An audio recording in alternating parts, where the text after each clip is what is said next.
দিনটা ছিল ভাইফোঁটা। কেমন কাটলো তোমাদের ভাইফোঁটা? তো সেই দিন সকাল সকাল আমি আর বোন মামা বাড়িতে চলে গিয়েছিলাম। মামা বাড়িতে গিয়েই প্রথমে সবার জন্য প্লেটে মিষ্টি সাজিয়ে দিয়েছিলাম আমি। প্রত্যেক বছর এই দিনে আমরা সবাই মিলে মামা বাড়িতেই যাই ভাইফোঁটা দেওয়ার জন্য। এই দেখো, সবার প্রথমে মামি ভাইফোঁটা দিয়ে নিল, তারপরেই ছোট মাসি মামাকে ভাইফোঁটা দিয়ে নিল। জানো তো, আমরা এই বছর ভাইফোঁটা দিতে পারিনি একটা সমস্যার কারণে। শুধুমাত্র এই বছর না, টানা 3 বছর ধরেই আমরা পারছি না এই ভাইফোঁটা দিতে। প্রত্যেক বছরই কোনো না কোনো সমস্যা হয়, আর কি করা যাবে, সবকিছু মেনে নিয়েই চলতে হবে।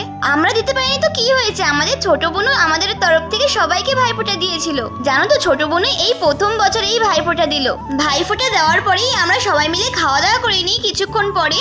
জানো তো, আমাদের মামা বাড়ির ধারেই একটা কালী পুজো হয়, সেখানে বিকেলবেলা করে খেলা হয়, সেটাই আমরা সবাই মিলে দেখতে গিয়েছিলাম। ওখানে গিয়েই ঠাকুরের দর্শন করে প্রণাম করে কিছুক্ষণ সকল আর খেলা দেখে আমরা সবাই বাড়ি চলে আসি। আজ তাহলে আসি, বাই।